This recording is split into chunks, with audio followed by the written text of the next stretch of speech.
Je suis réalisatrice et productrice pour la société Fred Hilgeman Film et je viens présenter L'énigme du Grand Menhir, qui est un film que j'ai réalisé en 2016 avec Jean-Marc Cazenave. Alors, ce film, L'énigme du Grand Menhir, s'intéresse aux travaux de l'archéologue Serge Cassen de l'Université de Nantes du CNRS, qui s'intéresse lui-même au décryptage des signes gravés sur les mégalithes et les grandes pierres dressées du golfe du Morbihan et de la façade atlantique de l'Europe. Depuis 20 ans, il étudie ces signes mystérieux et sur lesquels beaucoup d'hypothèses avaient été faites sans apporter réellement de preuves ou d'arguments étayés. Et depuis 20 ans, sa recherche lui a permis de faire des découvertes vraiment étonnantes sur ces premiers récits en images laissés par les hommes du néolithique dans ces grandes pierres dressées. C'est un film pour lequel j'ai eu la chance de bénéficier de conditions de production vraiment de qualité, puisque c'est un film qui a été soutenu par les chaînes régionales bretonnes, TBO, TB Sud et TVR, par France 3 Nord-Ouest également, principalement France 3 Bretagne, et évidemment par France 5 qui s'est engagé dans ce film et qui a fait un travail de diffuseur vraiment de qualité aussi, avec Hervé Guérin qui est un chargé de programme sciences qui a marqué beaucoup les réalisateurs et les producteurs de films sur les sciences ces dernières années.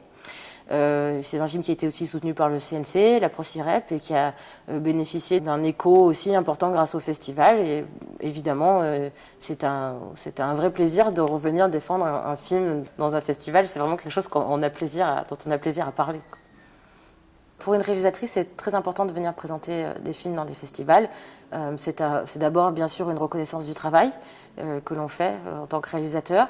C'est aussi important de pouvoir venir échanger des idées, les confronter avec des collègues, avec d'autres réalisateurs, avec des producteurs, avec le public bien sûr, parce que c'est le retour le plus humain et le plus gratifiant aussi, ou parfois ça peut être un retour critique et c'est très constructif, mais c'est un échange vrai avec des vraies personnes, c'est beaucoup moins désincarné que la télévision bien sûr, donc oui, pour moi c'est toujours important de venir dans des festivals comme celui de Nyon par exemple, parce que en plus c'est un festival qui a lieu tous les 2 ans, et donc on a l'idée que c'est quand même une sélection un peu drastique de la production documentaire sur l'archéologie des 2 années précédentes, et ben voilà, ça fait du bien d'être parmi les documentaires les plus appréciés de ces 2 dernières années. Pour moi c'est important et c'est un vrai encouragement. J'ai été très bien accueillie à Nyon par l'équipe du festival, l'équipe du musée romain, les organisateurs. Le choix du restaurant me semble parfaitement heureux. Pour moi, je trouve que c'est un plaisir de venir. Il y a beaucoup de plaisir à découvrir. Voilà, la vieille ville qui est très belle, ce cadre assez magique au bord du lac. Voilà, et puis l'ambiance en général qui est plutôt bonne. J'ai l'impression d'être avec une famille de réalisateurs et de producteurs de films documentaires, enfin d'amateurs de films documentaires sur l'archéologie. Et pour moi, c'est vraiment un moment très agréable. Je suis très heureuse d'être là.